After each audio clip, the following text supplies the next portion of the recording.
folks, I want to take just a second and introduce Brandon Krusha.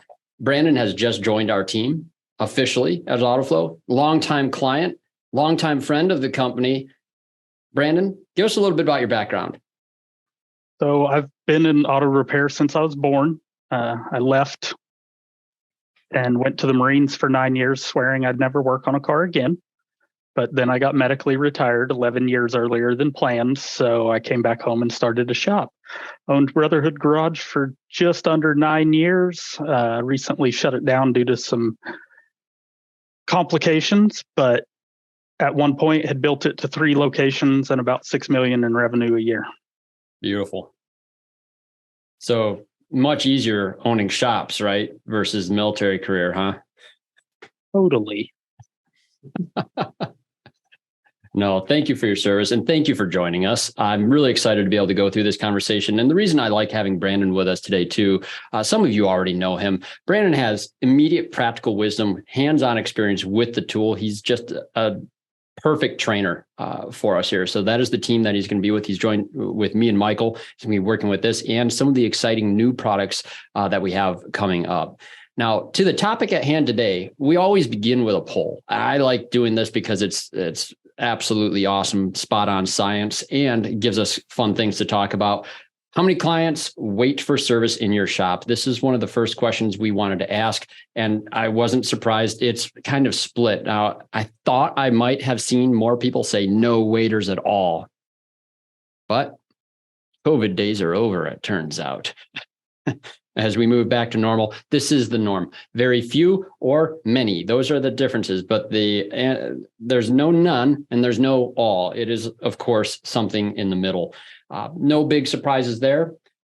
And I don't think there's any big surprises on how long people are waiting in the lobbies. There was a few things that stood out to me on this answer. 5 to 10 minutes, there was somebody that thought they could get customers in and out there. And I'm not sure exactly what kind of service that was, but I'm impressed. I was thinking that was waiting for the shuttle service. There it is. That was my assumption on that one. Totally. I thought it was the nighttime drop off. There you go. They weren't waiting long for their own ride. No, it's tough to say, but I'd be curious. Any feedback in chat, go ahead and put those comments in there. If anybody thinks of anything that can be done in 5 to 10 minutes, let me know. What is interesting is nobody said 15 to 30 minutes. And that is something that we know quick lube type shops are advertising all the time. And that has changed for a long time. That has changed the expectations for customers coming in for routine services in our own shops. Most people think, well, how long does an oil change take? 10 minutes, maybe less, a little bit more perhaps. Most of the shops that we've polled, and there was a good number of returns on this, no one was saying that 15-minute to 30-minute threshold at all. It was pretty much up to 1 hour as the normal standard in your shops. About 1/4 of you up to 2 hours even, which I think is also a very realistic number for general service type shops. And I've talked to you before. We've talked about the 2-hour rule for some shops, and there's some interesting things that can go in that. We're not going to get too in the weeds on some of that stuff, but we are going to send some sympathy for our friends who, at least one of them or two of them, that entered the over 2 hours wait time. There's probably a lot of stress in that one, but well, hopefully we can help streamline some things and bring the chaos back into a realm of order, I would say. Now, we did do some research on this topic at length, and I do like to bring in some of these sort of psychological elements to waiting. I think this is worth introducing early on in the discussion. When we have waiter clients in our lobbies, there's pressure on there. We were talking before, guys, too. The COVID days were pretty nice, weren't they? Brandon, your shop's probably not many people in the waiting room, right?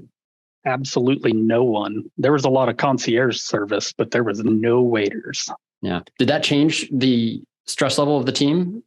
It actually did. But when we had to re-implement opening our doors, they were way more stressed. Yeah. I believe that. The No funny thing is, what was that, Michael? No one likes the waiters. Well, that's the thing. You like them as people, but you don't like them being the waiters in the lobby because that puts pressure on us, right? But here's the thing. Psychologically, there's a lot to this. And I found this interesting. And I think time being relative, I mean, you could get a picture of Einstein here because it is. experienced differently in different circumstances, at least in that regard. Time is going the same speed for all of us, but due to activities that we have, it might feel shorter. If we're waiting in a line, it turns out that just waiting in line, the act of standing in a queue, makes it feel like a longer wait before getting service. And I thought that was interesting, especially for shops that have a lot of walk-ins where they key up into a line of people at the counter. And man, that must put much more pressure on our service advisors as well. And this one too, familiarity and trust. When they aren't coming in nervous or apprehensive into your establishment, they're going to feel like the wait time is shorter. So that means that the people who are nervous or scared about walking into a facility, that means that they're going to experience a longer sensation of time there. So those nervous customers that are perhaps intimidated by our industry, look out for that and look for ways probably to make them comfortable. And then, of course, knowing the expected wait time. People have a tendency to over-exaggerate how long they expect to wait. And that's been found over and over again. People expect to wait longer. That can work to our advantage. And this too, greater values of services will equal a greater willingness for people to wait longer. So those 1999 oil changes that I hope no one's really doing it around that rate anymore. Can't do this anymore. I still see some signs around town. But hey, is that a valued service, or is that just an inconvenient thing I have to go to this place to take care of? And that's, of course, going to translate into more impatience. But if we are valuing our services and charging a premium, psychologically, they're more content to wait longer. That's fascinating. I would have thought like, oh, this is so expensive, it should be done sooner. But the difference between a quick lube oil change and coming to a independent shop for an oil change where you get a full inspection and things done with the vehicle, there's value added to the added wait time. Absolutely. We're going to talk more on that. And then waiting with other people in a group. This I thought was interesting too, because it depends on the group is my suspicion on this one, because certain groups, I think it'd be annoying to have to sit there and wait a lot longer. But yeah, I mean, if you're with a group of friends, yeah, the time flies quick. Now, and Jessica, by the way, great response to the 5 to 10 minute service for a wiper blade replacement. I didn't even consider that. That's we also had a headlight bulb and a key battery. Oh, nice. Yep. Maybe light bulbs. The only other one I can think of, adjusting air pressure for a low tire pressure light would be another one. Yeah. They're not advertised services in some cases. I don't know any shops that are really doing like a lot of 5 to 10 minute light bulb replacement guaranteed, keep you busy all day type of service. But no, those are good suggestions. Now, taking waiters seriously, this is the premise of this whole conversation. We really do want to initiate a strategy that's going to be practical and useful for the shop. If we don't have a strategy going in for certain types of waiters and how we handle those services, it's not going to go well. And I think that there's a few tips that we can keep in mind as we move through this discussion, making sure those wait times are clearly communicated and accurate. In fact, under promise and over deliver is a key concept I hear over and over again. That works pretty nice with price estimates too in many cases. Naturally, people are going to be happier or very impressed when they find out, wow, it was done way quicker than I expected. And remember, if customers are over exaggerating how long they expect to wait and you overestimate that, there's some items in that are going to translate into a happier customer in the end. One of the tips I've also found is that if you're taking a break or eating a sandwich in front of the people that are waiting, they have this sense that you're not actually doing anything. And that might be true elsewhere in the organization. So taking those breaks outside of your waiting room and going someplace else with that, probably a good, simple strategy to make sure that we're not adding to anybody's stress level in that lobby. And then I loved this idea of considering a premium for people that are actually waiting and want faster service. If that's something you can structure your business to actually accommodate, this works out really well. And of course, scheduling things more advantageous to your less busy times. When you're actually scheduling appointments, if you know you get walk-ins and you're the type of business that accepts walk-ins, we did not, but walk-ins need to be tracked. You'll know those times where people typically come in. You shouldn't be scheduling other people on top of those times if you want the best results for everyone involved, staff and customers. Now, I think it's worth defining quick service. We just talked about a few things. You might have some more suggestions too, guys, but really I look at quick service items as these types of regular routine maintenance things, typically commodity based. Sometimes, like in the case of alignments, more service based. But these are the quick service items that we're going to be seeing shops aiming towards. And this is why it doesn't matter if you want waiters or not. You're going to have a few, at least a few, as half of you indicated. Am I missing anything on this? I think that this wiper blades, of course, I should have thrown that in there. I mean, that's really the things people come in for would be those types of items. Services that we're actually presenting. Yes. Yeah. People don't come in for a cabin air filter or an engine air filter without. Yeah.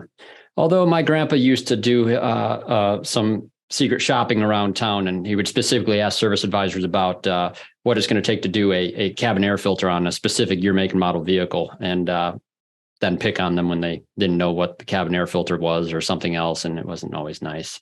But Jim did bring up one of a safety inspection. You just saw that one too, Craig. Yeah, the safety inspection.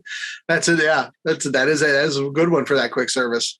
Yes. Yeah. And that's actually really the premise of this whole conversation as well, is we want to make sure our consistent inspections are occurring in all these things. Now, my business model is different. So this is why I'm glad Brandon's here, and Michael with his dealer experience, Brandon with more recent experience than I have in general service, especially. My old way of learning was in a transmission shop, very much breakdown, repair business model, and longer cycle repairs, 3 days in some cases. I mean, are people waiting for it? Yeah.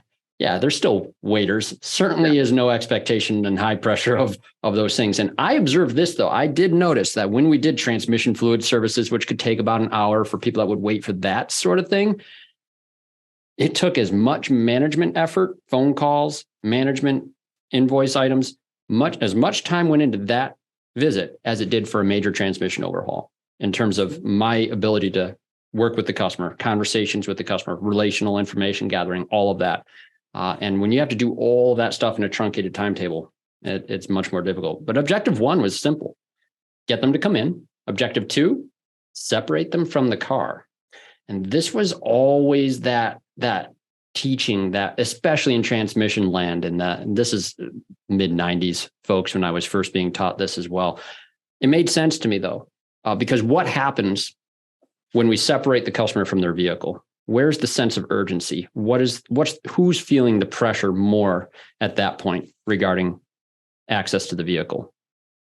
It isn't us trying to get that car out of the shop. It's the customer that it psychologically puts that pressure. They want their car back. They're experiencing life now without their car. And that creates a sense of urgency on their part, which actually speeds up the approval process and makes them more inclined, so I was taught, to move along with the repair process without any hindrance. And it was true. I found that this worked out really well. Is this plausible today with current business models? I think there are elements to it that are still wise. I don't necessarily think that strategy is like, this is how we do it every time, is ever going to really pan out. And this is where we cry on each other's shoulders. So when we have those people in the lobby, compared to my other model, this is wrought with distraction. And Michael and Brandon, chime in at any point on this. All of these bullet points, I think we've all experienced this to some point in our lives. Yes? Absolutely.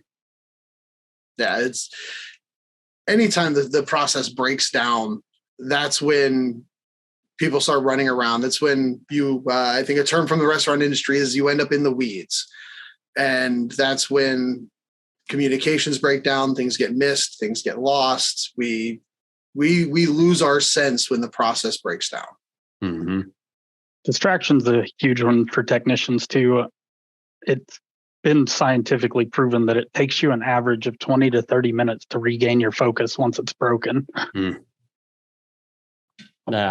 So how's that work when your technician gets interrupted to do something for a quick service job if he was in the middle of something major? He's going to go back to it when he's done with the quick service job and have to reorient himself. It's going to take a little bit of time. And as a technician, I felt this pain. Yeah. It's definitely one of those things where you'd rather not be interrupted so you can do your job. Mm-hmm. Also leads to technicians making a mistake, forgetting to tighten something, forgetting where they were in the process. It's never good to interrupt the tech in the middle of doing something. Mm-hmm.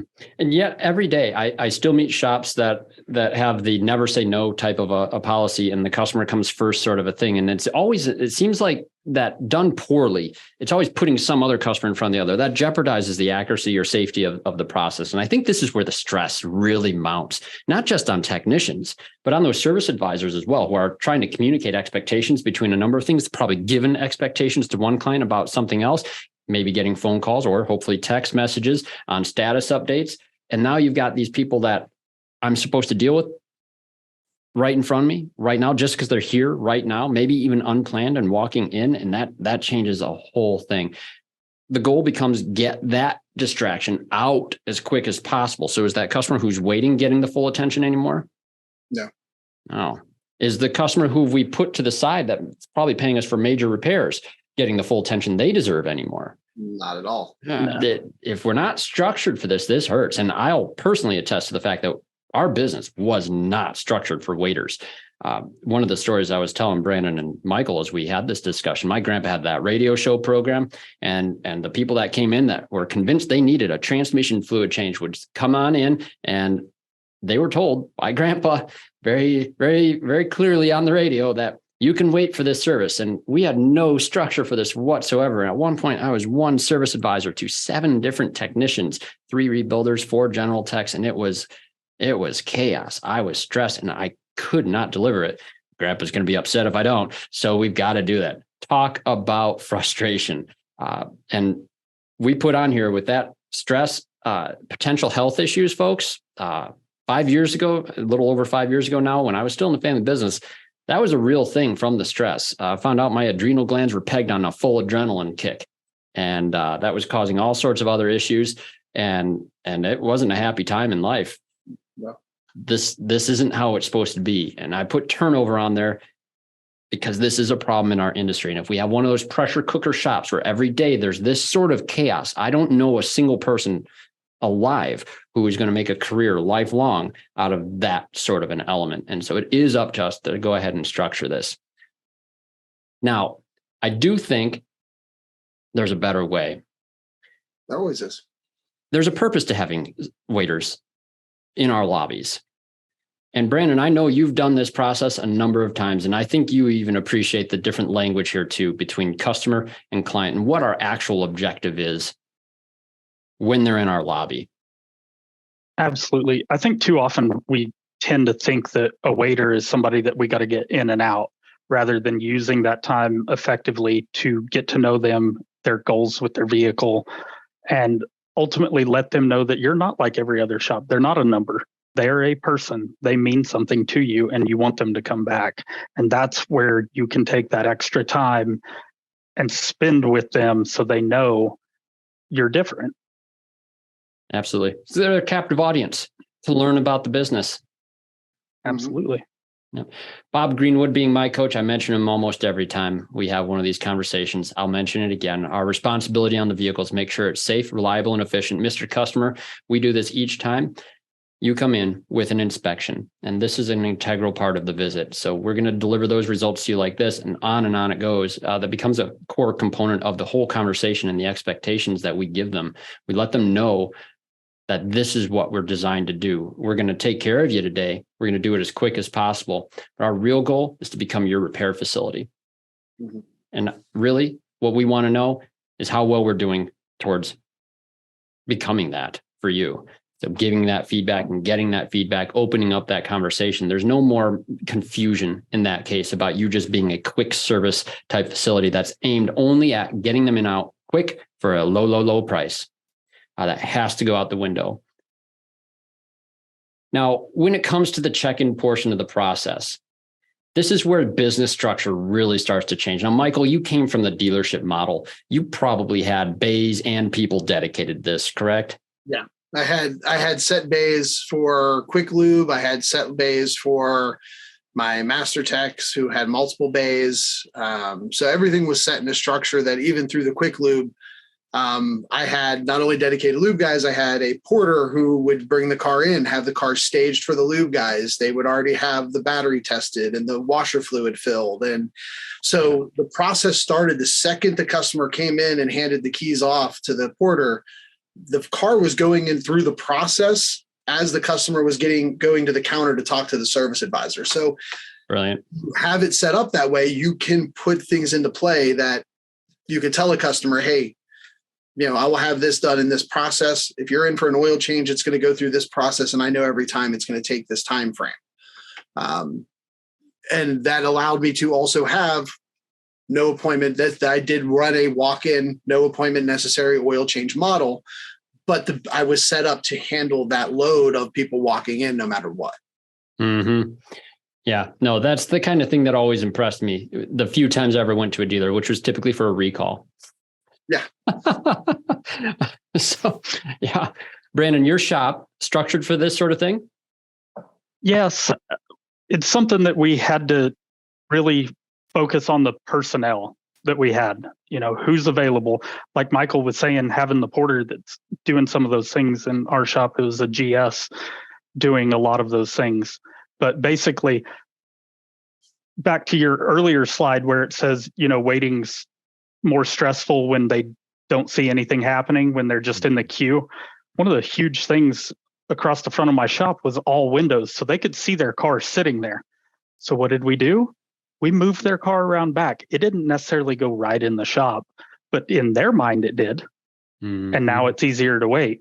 So you have to know your technicians, know what they can handle. You need to know whether or not they can actually have 15 clipboards or 15 jobs lined up, or if they're the super intricate type that they just need to know they have one more job coming after this. Because if you put too many, they're going to be overwhelmed. So absolutely. Yeah. What we did was our foreman was not expected to turn hours.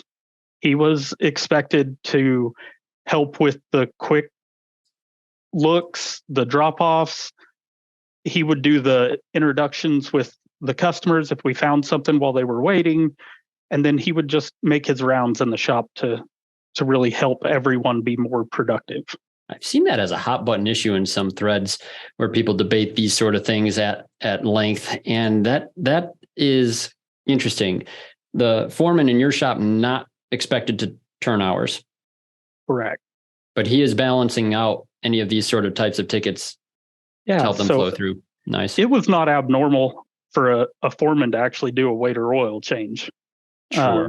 Most A-level foreman type technicians feel like it's below them, but when you really sell them on the dream of how you want your shop to run, and they understand what their purpose is when they do have to do that oil change, that it's feeding their shop, it's feeding their paycheck, then they really start to buy in and understand that they want to help the business grow the way that you see it.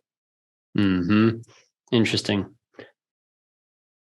The next element we're going to discuss too is the customer themselves. We want to know different things because these have all different workflows. I'm sure in dealership land, I'm sure Brandon in your shops too. I know we did, even in a transmission shop, as we especially started to become more general service. We had different types of processes that we started to develop for first-time customers versus repeat. Those people who are probably going to only ever be customers, some of those radio listener types that were there too. And then also walk-ins versus appointments. Those all have different types of workflows in there. We talked about explaining how these inspections go too, but then we move into the actual portion where the technicians are probably taking it in hand. Now, there's other questions that come into this. If this is the first time the vehicle's been in the shop, if it's been inspected recently by us before, if it had a lengthier inspection, this is one of those big conundrums I see all the time from shops asking, well, I want to do 100% inspections on every car that comes in, but what if it was, and then enter reason why it might not be necessary, right? And there are some valid reasons, but there's still an inspection that gets performed for those valid reasons. It's just typically a lot shorter. And Brandon's going to be showing us this in a little bit here. The other thing I like is outstanding items from previous visits. Those are different. They always should get checked up again on things. And of course, every time that reason for the visit. I'm very curious though, when it comes to the way you guys, our audience, is doing inspections, I want you to answer a couple questions. I want to know if you do have designated team members focused on waiting clients. And I also want to know if you are using different inspection sheets. You should see a poll launch on your screen. So go ahead and give us some feedback on that as you can. I just want to get a good sample of the current attendees on this particular piece. And while you guys are going and answering that, we're going to get ready to go in tool here. We're going to talk about a few things in workflow setup inside of Autoflow that kind of make this a little bit easier. We're going to talk about maybe some kiosk stuff, but most importantly, I want to show you the different ways that inspection sheets can be done in order to facilitate keeping inspections consistent throughout this process. There's going to be some general strategies that we go along here with as well. And this is kind of our first time getting to do this with Brandon. So we're throwing him the steering wheel on this portion. And I think you guys will enjoy it. Yeah. Sorry, I was answering some questions there. Oh, good. No, keep All going, right. man. Two things at once. We've got people waiting. Woohoo. Here we go. This is how things go bad. So this is one of my shops. This is essentially what we had. We had multiple different inspections here. I would have actually liked to have had more, and it just never worked out that I had time to build them. But like a complete vehicle inspection, we would use for like a pre-purchase inspection. Waiter DVI, obviously that's what we're talking about right now, and we'll go into that in just a minute. We had an exterior walk around that the service advisors were actually supposed to do. So they would hit all four corners and mark any major damage or anything, so we couldn't have the ever since-yas. Then our standard courtesy 30 point. And then we did a lot of alignments for body shops. So we had a collision inspection where we could see where the collision was, and we would inspect that area a little more thoroughly than the body shop necessarily. So if there's anything additional that we could sell on that, we would. So I'll get into this waiter DVI. So from check-in to check-out, this should have been 45 minutes or less. As long as the shop was running correctly, that's the way it happened. When people started to be lazy, or we were short-staffed, or too many appointments, or just pick a reason out of the sky that the shop doesn't run correctly, then it becomes very apparent. You'll see it in your reviews and everything else. So this is just, imagine this being dropped off for an oil change. Real quick, all I'm trying to do is hit the highlights of the vehicle. I'm going to check their tires. Then I'm going to go into 10 key points. Are their dash lights on? Only tools I'm going to pull out is like a battery tester, maybe a screwdriver, and ultimately my tablet or phone to do my inspection. So I'm just running through this quick list of 10 things. The other, it's just on there so that way if you see something grossly obvious, you can go ahead and throw it on there. But we're not removing wheels and tires. We're not taking anything apart to look at this while they're sitting there.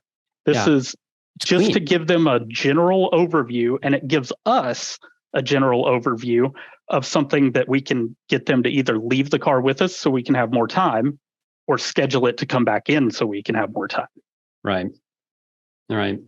And what I like about this too is that it's very clean and concise, because Michael and I have been using sheets too. Like this same sheet can be used for every client, and there's some valid strategies to be done with that, where certain sections get filled out and certain ones don't, and you train the team to do it. But this keeps it super, super tight, and the technician won't have any questions on what he's supposed to be doing. There isn't any need to go and start making all the requirement selections that we can do in DVI sheet setup. This is what we do for a waiter. It's also an inspection that your lube tech, GS, tire tech should be able to handle without any real deep mechanical knowledge. Doesn't need to be an ASA master certified technician to find out, these items. These are all things that should be very easy for that GS or lube tech to be able to pinpoint and find. Yeah. And I think that the question on one of these waiter level services is, I think it's a valid question to ask, is is it true that we even could go to the full depth of our responsibility to keep the vehicle safe, reliable, and efficient in a quick service visit? Not truthfully, you're going to miss stuff. Realistically, you want to hit so many additional safety items that not every technician is trained to see. A wobbly ball joint, a loose tie rod, not a brand new tech that you brought in to start learning the system and become a lube tech for you is going to understand what is allowable and what isn't. No, I think that's a really good point. And I know we've seen this before multiple times. We work with shop owners all over this country. And now I still meet some that this is the inspection he wants his team to do every single time on every car, no matter how long it's there. It works fine for specialty shops, European shops, people who are dropping off their cars. But I've seen others where the service advisor is exasperated because this customer is coming in. They think it's supposed to be about a 15-minute oil change. It ends up taking about an hour and a half because they have about a 50-point inspection that the boss wants them to do on every single car every single time. And the customer is frustrated. Service advisor is frustrated. Seems like an unsustainable level for the type of visit that it is, where I think what we're going for here is trying to devise a strategy that just shows the customer what you're capable of. And then you can give them the opportunity to leave the vehicle with you and go into the next layer, the next level of inspection. Did you ever upsell inspections, Brandon? Just a question. I never did. I would just sell testing. The only inspection we ever upsold was a pre-purchase inspection, which is that complete vehicle inspection, because that is like 125 points or something. So Anthony asked a good question in chat. It seems counterintuitive because their goal is to get the car in the shop. Why would you ever want your standards for a waiter to be lower? And that's sort of the expectation setting thing, because I don't think anyone wants the standards to be lower. My strategy was always the initial assessment, but Mr. Client, our responsibility is to make sure it's safe, reliable, and efficient. What I would like to do is our comprehensive inspection, and a little different than what Brandon was just saying. We sold inspections, and that comprehensive had a price and a value, and we were successful in getting people to purchase that brake inspection or the other inspections.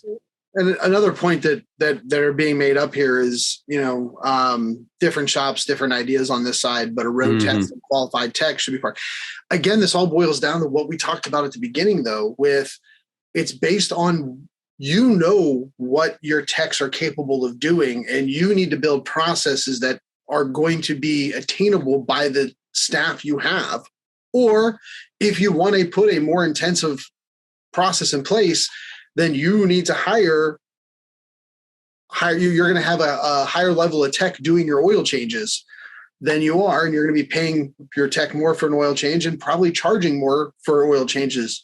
But you're going to give that in value by doing a road test with a certified tech, by doing those are the value adds you're doing to the service.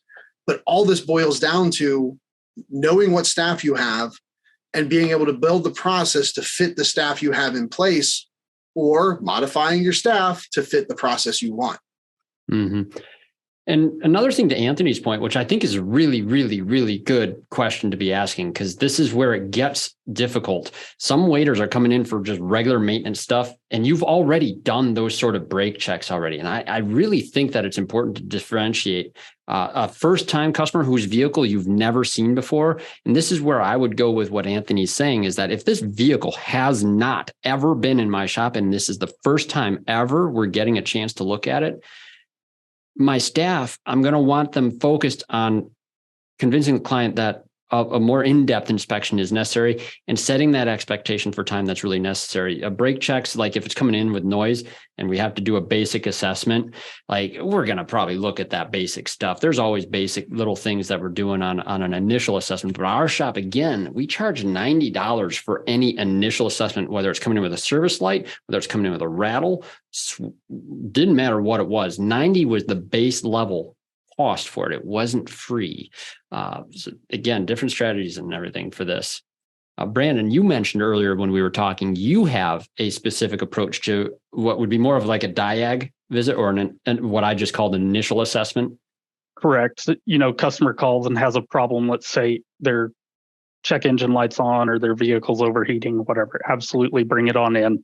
You get it there. This is where the foreman pays for himself because he's got the experience. He pulls it in. He's like, yep, I'm going to have to do a complete pressure test. The advisor can then sell that pressure test and get the customer a ride, letting them know, hey, we're going to take some more time because we want to give you the accurate answer the first time. We don't want to just throw stuff at your car and charge you a bunch of money. We want to fix your car and we want to find the entire reason why it overheated or why the check engine light is on. Mm-hmm. I like what Gerald has to say on this as well. As an industry, we should have a first patient visit requirement. That's a paid complete inspection, like an initial visit to a new doctor. Ooh, that is definitely worth consideration. New customers, I think it's a valid approach. Dealerships were charging for this stuff all the time. Michael, this is why we started charging that $90 initial inspection that we did, because people were coming to us for a second opinion. They had already paid $200 to the dealership for nothing. It was a code scan, and that was like it. They did the initial inspection. The initial diag was always a charge for initial diag up front. This is what it's going to be to pull it in for the tech to take it for a drive, to put a tool on it, to do this. And I've actually seen some other options where, again, the separating from a car. I was on the phone with a shop the other day, talking to someone in the shop, and I could hear a conversation going on about a customer who wanted to have a quote done for a rear main seal because the quick lube place told them they had a leaking rear main seal. And the service advisor did not want to just give a quote for a rear main seal. Their goal was, can we please get your car into the shop, pull it up, let's verify that it needs a rear main seal before I give you a quote. Yes.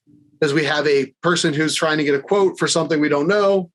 And the customer did not, even for a no charge, the customer did not want to have them look at the car. And I'm sitting there with, why would a customer not want someone who's standing there to pull a vehicle in and verify something that is wrong before getting a price quote? Yeah, that puzzled me all the time. And what I heard, though, really kind of got me. It boiled down to the customer to the client side that we talked about. Mm-hmm. Because if you give me a book quote, okay, I go look up a rear main seal on my parts list, and I look up, okay, here's the labor time, here's a basic quote for a part. Now they say, okay, well, go ahead, can you put in a rear main seal? Now you pull the car in, the customer, and you go, well, this is actually what we found wrong. Well, you quoted me this to do the job. Yeah. You have a customer, not a client, when they want to do that aspect. A client is going to want you to assess their vehicle, give them a real estimate that they can then say, this is what it's going to cost me. Yeah. A very different scenario would be if that person was a client already, you've done some work recently, you've maybe done a comprehensive inspection very fully on that car a few months back, and now they're asking you for something else. Still want to assess what's wrong with it, but there's going to be a whole different approach to that. Brandon, with regards to the workflow, I'd like to point out a couple of things that we can do for in-tool stuff, specifically the tagging system on the main page. When people are aware of this, I find that it's a helpful thing. Lots of shop management systems have different tagging systems too, so depending how you do it. But if you go to the details tab, that's where we would have on each of the tickets in the details button, right on the next to the text button next to each customer. Also from TechFlow. So yeah, there's a couple ways to get to it. But that tag option right there, waiting a drop off. Once you've applied these tags here, and we won't mess up your shop today, but you would have to hit update for it to save. You can sort your screen by a few different preferences. So when we're trying to keep consistent with these processes, there's that sort by area on the top right of the screen. Right now, Brandon's sorting by repair order numbers descending. There is, and this is often underutilized, the waiting by status or waiting by name filters. And I think this is another area where we have to kind of keep communication in place. We want to know where things are at along the process for certain waiters. Use that down arrow with the status, and that's going to show you a lot more drop-offs as well. Now, I would say if you've got a guy focused on waiters, which is definitely my suggestion for most cases, so you don't have guys balancing multiple things, they could use this filter, and that's only going to affect their screen, that particular individual. So if you're a technician focused on waiters, they can focus by it in this way. And I like that the status automatically should Intuit how long it's been in a certain status. So the stuff that's been waiting the longest should be towards that top of the screen if you're sorting by the proper direction. Brandon, did you ever use these tags inside of this system too much? Or were you guys still using paper, partial, digital? So we were in Protractor for a long time, and we primarily used the tags in Protractor. Then we switched to Shopware, and we started using the labels inside of Shopware. I've tried to use these before, but teaching old dogs new tricks sometimes is a fun one. Yeah, for sure. Well, go to TechFlow a second, because a lot of advisors do end up preferring this, since most of the time the workflow itself isn't actually physically different than anything on the board. You can do tags a lot easier inside of the TechFlow screen. And a lot of advisors, once they start working in this page, since they're color-coded tags, this works out pretty neat. And then these waiters can get assigned properly, especially if they're unassigned and tagged as a waiter. We make sure we get that out of that unassigned and reprioritize these things in here. One of the things Brandon mentioned earlier, thing I love to mention, one of my dad's quotes, I mention this one all the time, is technicians work better when they're preloaded. I love being able to stack this up into here. Brandon, you told me earlier too, you had a guy that if you went too far into his stack, that was the same thing as any other kind of overwhelm. Yeah. Yeah, absolutely. That's where talking about knowing your technicians, knowing your staff and what they're capable of and how they function. Because I had a technician that if I put more than one more clipboard on his rack, he just was so overwhelmed. He made a bunch of mistakes. He couldn't think. His diags started taking way longer. And once we figured that out, it was a huge win for us as a shop, because we were able to increase his productivity by just keeping the clipboards up front. Nice. And then one other area I want to go to, just to highlight a few features in the tools, go to workflow setup. And inside of workflow setup, one of the things that is oft forgotten is that you can customize the timers on each of the statuses. They can be uptick timers, they can be downtick timers, and you can put a default time on each one. Now, there's a reason I like downtick timers better these days than other options. And that's because you have more control now over when it turns orange and when it turns red on your workflow. Once you have the volume that Brandon was seeing, or what Michael used to see, keeping track of who's been in a status too long for our policy becomes very difficult. And that's one of the things that Autoflow excels at. If you pop open any of those statuses down below, you'll see that you can change any of the statuses timers. The count up timer, useful because it shows you how long it's been in that status, which is enough information, but it stays green the whole time. We have not yet introduced the feature, although it's been asked, to allow for it to still count up so we can see how long it's going and turn red after a certain amount of time. I believe that's on the board somewhere, folks. I can't wait for the day. But that downtick timer still does what we want it to do. It just stops at 0 when it hits that threshold, is the only weakness that you're going to run into on that downtick timer. But if you keep scrolling down, you're going to see you get to choose what time that the downtick timers will turn orange and then turn red.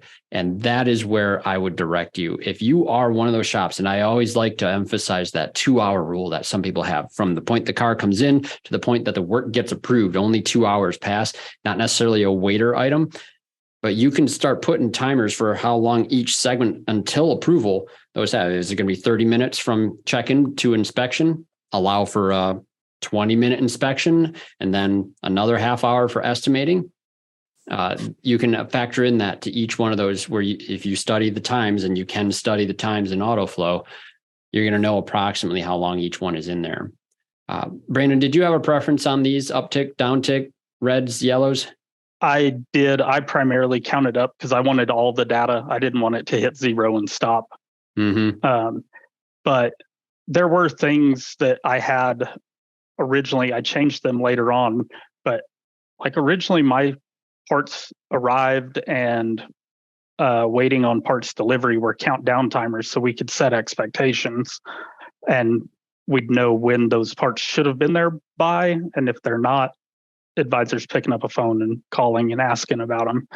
But towards the end, with the volume that we were doing, it became more productive for it to count up and for me to see it on a report that way.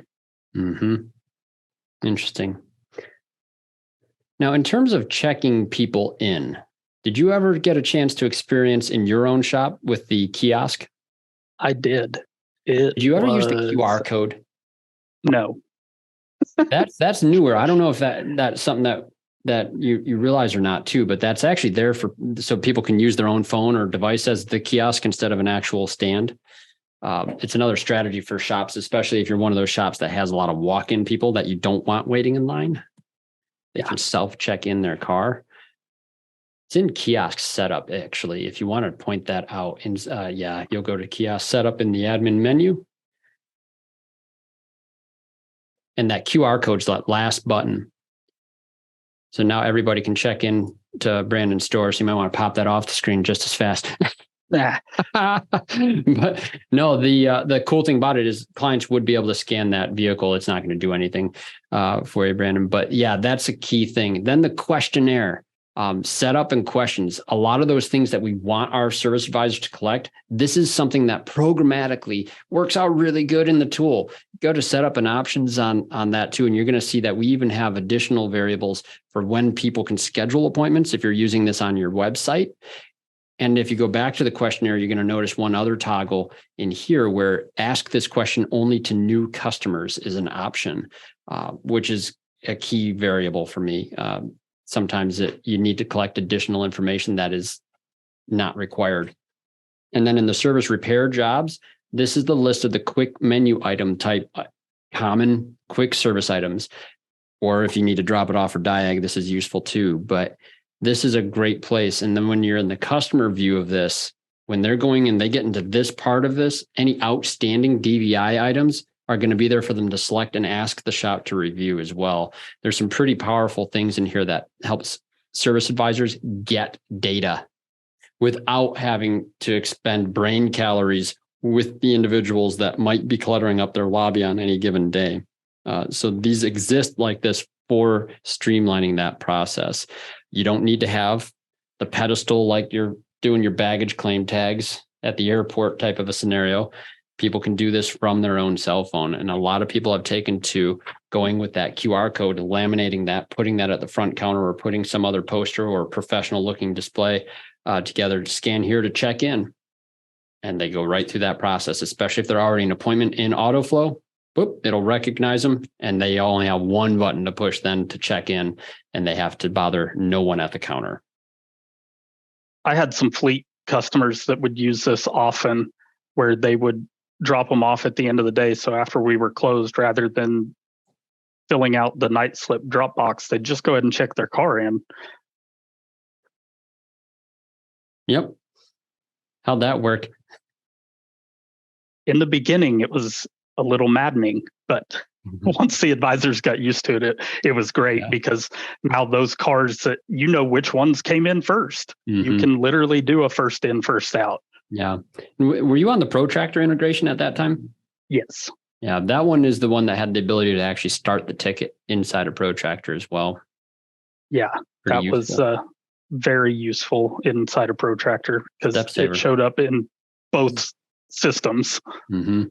Yeah, it is one of those features I expect, hopefully, to come into more integrations in the near future. We'll see. I always like to make feature requests in these webinars for the dev team. And that's why they love you. Oh, absolutely they do. I heard the dev team's eye roll a couple times through the course of today's webinar as we were discussing certain features. I heard. No, excellent. And one of the things I think we discussed as well was the auto assign. So back in the administrator menu, this is one of the big challenges that Michael and I have been dealing with this for years. A lot of shops don't use dispatching methods for quick service visits. It's sort of a free-for-all. Technicians kind of pick and choose which order they want. Dispatching becomes a real challenge there. So when you go to the AI, the brain button, and then the auto assign and update, This is where I actually do advise, feel free to make the yes toggles in this screen, because what'll happen is if it is an unassigned ticket, whoever does go into the all tab in the Autoflow and takes that ticket, it will assign them a service advisor. It also assign a technician, depending on who clicks the worksheets inside of Autoflow. I find that useful because that way you don't have people climbing over each other if you're going full paperless, especially. Or especially if you aren't using an integration that has automatic user mapping for some other purposes too. This keeps things much more organized. That way, once a vehicle has been snagged up by someone else, you don't have to worry about someone else climbing over top of it, having to cycle through and see if something's done. Any of those things that can help reduce chaos into this process, I think it's very beneficial. It also does a good job of filtering out jobs that are for your repair techs, your A techs that are getting assigned to them. The assigned jobs are to those techs. Jobs that are left unassigned are your quick lube jobs or your tire jobs, depending on what type of shop you're running. And those are the ones that your GS guys are just grabbing from the top down and auto assigning to them. It filters out what's here for mechanical work and what's here for your quick services. Very good. So I'd be curious if there's any questions on anything else in Autoflow that you would like to see. Otherwise, I'm also going to share the poll results. You should be able to see those on your screen. It looks like most people answered yes to the question. No to the question of, do you have designated team members who focus on waiting clients? 64% said no, but I'm actually surprised. 36% of you saying yes. You do have designated people. That's pretty cool. And also, do you currently use inspection sheets specific to waiters? Really surprised that 88% of you say you do not. That's very interesting. So that's one of those things that I like to take into consideration to think about as we work on different features, as we do further coaching on this. I like to encourage the use of different inspection sheets now, just because, hey, they don't need an inspection. This is, they were just in for an inspection. I find that that's a useful way to track DVI reports differently, because sometimes those quick service visits do not get the same level of diligence, I guess, in terms of how the technicians are taking images, whether they get sent or viewed or not. I think that any inspection, once it's performed, it should be sent. But that, as we know, is not always the case. So different labels on those inspections, we know, like, oh, this was just in for inspection. It wasn't viewed by the customer, but maybe that isn't something that we need to scrutinize in our reporting as much. Maybe that isn't something that's going to make me feel bad about the metrics that we have on percentages of send or number of images total across all inspections. Unique sheets give you some unique abilities to differentiate those things. Now, this being our first time here with Brandon today, I want to say thank you. This was a fun conversation to introduce you on. I think it's very valuable having shop owners with actual experience here with us, and really just getting everyone a chance to meet you for the first time. Well, thanks for having me. Yeah. What's the next step, Michael? What's our next step If you have any questions or you need any additional assistance, please reach out to one of the three of us via our email address so that we can assist you. That's about that. No, Brandon, again, thank you so much. Your perspective on some of this, I think, brings a lot of light into these topics. So we will definitely look forward to having more of these in the future. And if anyone wants to see a topic, something discussed, an area of the tool we have not talked about before, those are the emails. Yes, they're the new emails. Yes, they work. So go ahead and send us a message on one of those. We'll definitely get back to you. And of course, when it comes to a waiting process, every shop is different. If you want to do a consultation with any of us, don't hesitate to reach out. We'll gladly listen to your process, hear how you want to do it. And with the abilities that each of these guys have inside of the tool, I promise you, we can find some really agreeable processes and solutions, maybe even share some inspection sheets that we've used and just upload for you to try out. Simple stuff that makes it very quick. Don't hesitate to reach out. You know how to reach us. We'll see you soon. Thank you. Thanks, everybody.